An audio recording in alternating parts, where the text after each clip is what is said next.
Hello and welcome to another episode of the Oil, Gas, and Gravy podcast.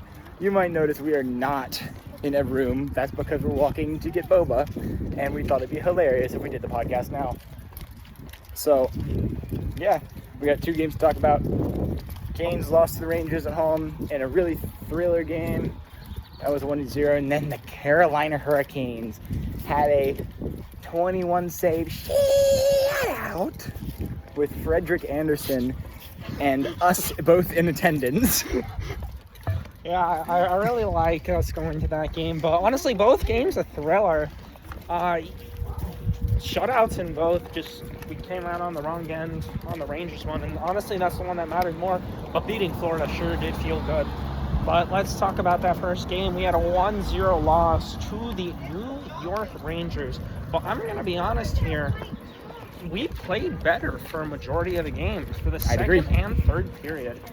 I feel like we dominated that game. It was only Brady Shea scoring the only goal of the game, which I guess that's the difference. You really don't like it.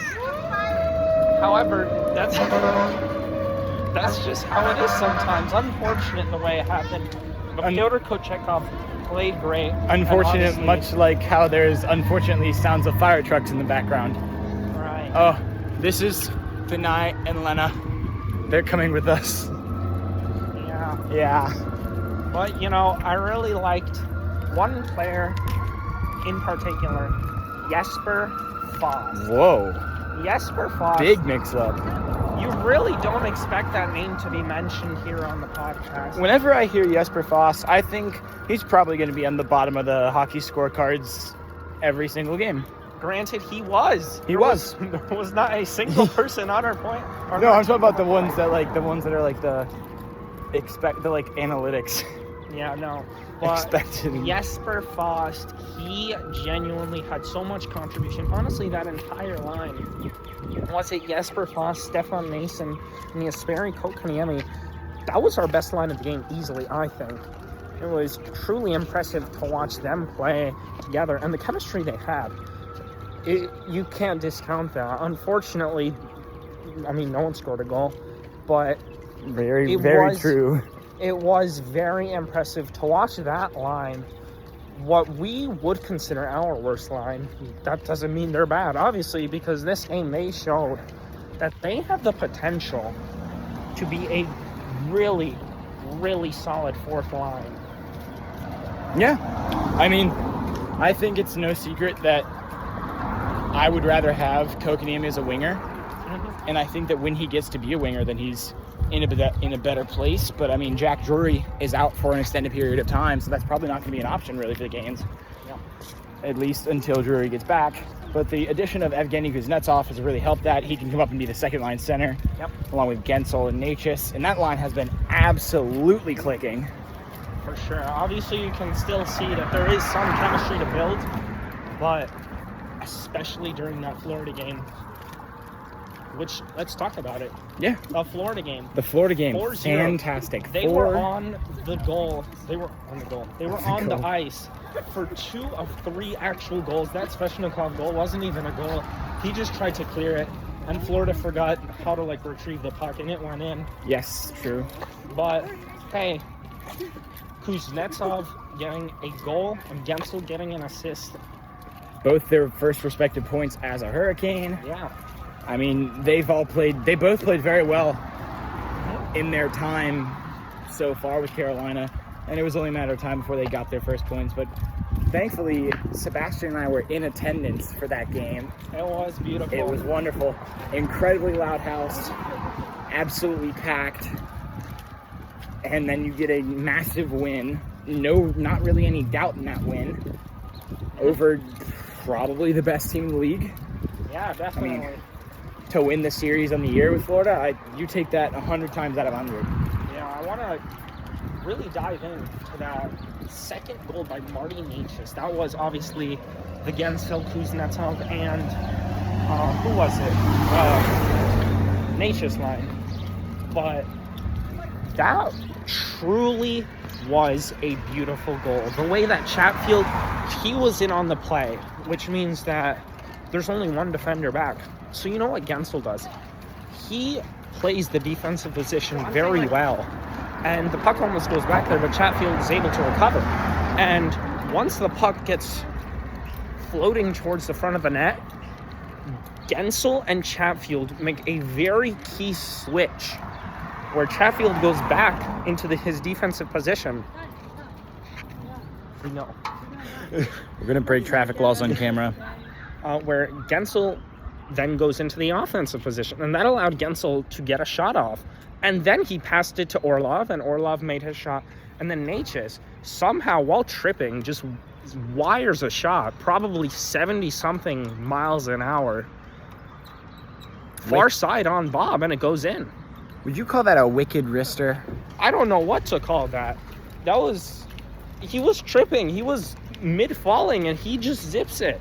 And it was really an impressive goal, I must say. Sebastian just split the pole. I did. Yeah, that's sad. Yeah. And then the very next goal, which happened, I believe, 5 minutes later, by Kuzi, his first as a Hurricane. What a shot. What a shot. Absolute beauty. But one thing I want to highlight, the play by Chatfield. Yeah, certainly. The way to set that up and to make that good of a pass to find Evgeny open in the slot, which allowed him to slow down a little bit and take that shot. Chatfield really an impressive performance overall in that game.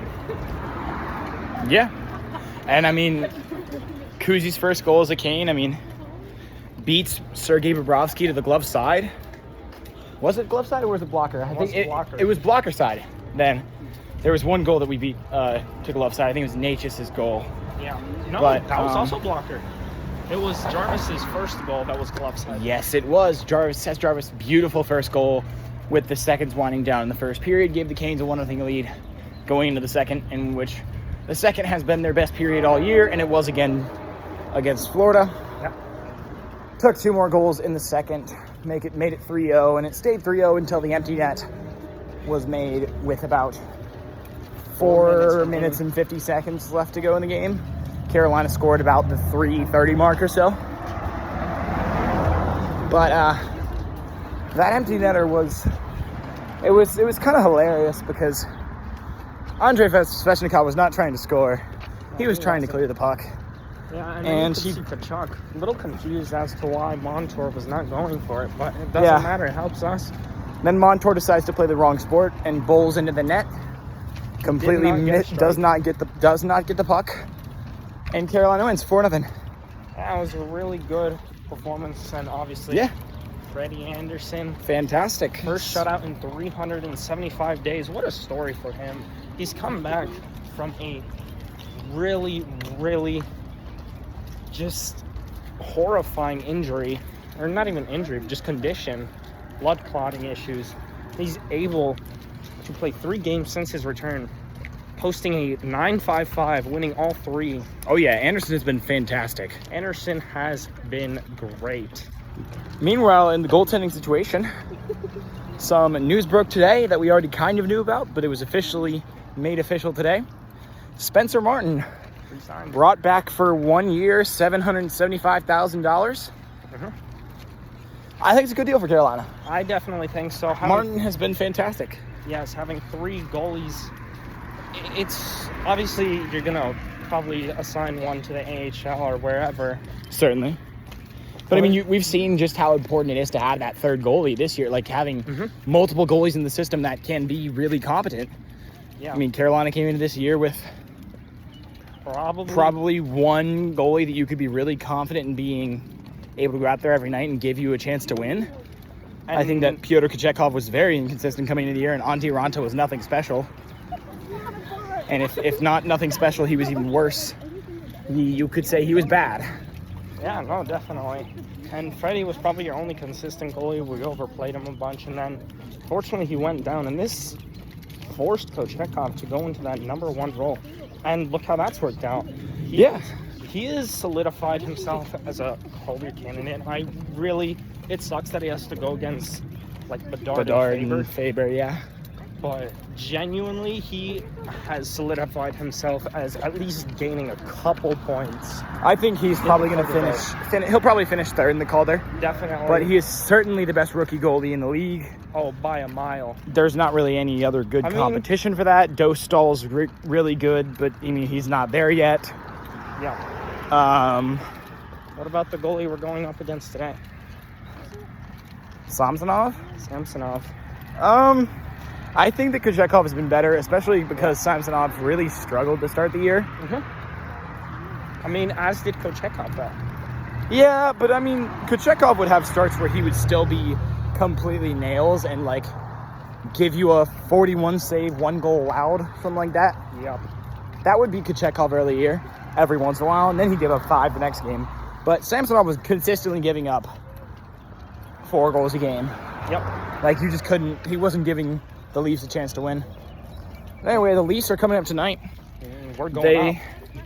Yep, they will be without Mitch Marner, who is on the injured list right now. And we will be without Teuvo Teravainen. We will be without Teuvo Teravainen.